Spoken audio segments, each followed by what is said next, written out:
The letter of James, chapter 4, verse 13 to 15. Come now, you who say, today or tomorrow we will go into such and such a town and spend a year there and trade and make a profit, yet you do not know what tomorrow will bring. What is your life? For you are a mist that appears for a little time and then vanishes. Instead you ought to say, if the Lord wills, we will live and do this or that. Time is absolutely in God's hands.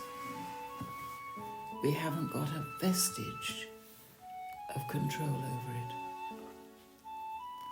And in one way, this is the most beautiful part of life.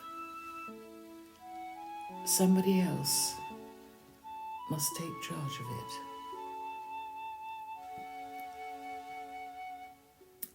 Peter Ustinov once wrote a very unsuitable book about God and the devil returning to earth. And God goes to visit an asylum for the insane.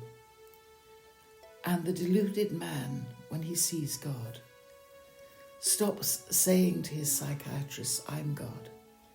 And he heaves an enormous sigh of relief and falls asleep because he's seen God. And God is in charge of the universe. We aren't. God has measured the time. We were doing a carol service in our Welsh monastery. It was actually about the Hour Prayer of St. Colette. And we asked a congregation of more than 70 people in our tiny chapel to listen for the sound of the clock in the back of our side of the church, a tiny tick. And I can hear the tick of the clock at the end of the table now. Each of those seconds moves on. It doesn't repeat itself. It's completely in God's hands.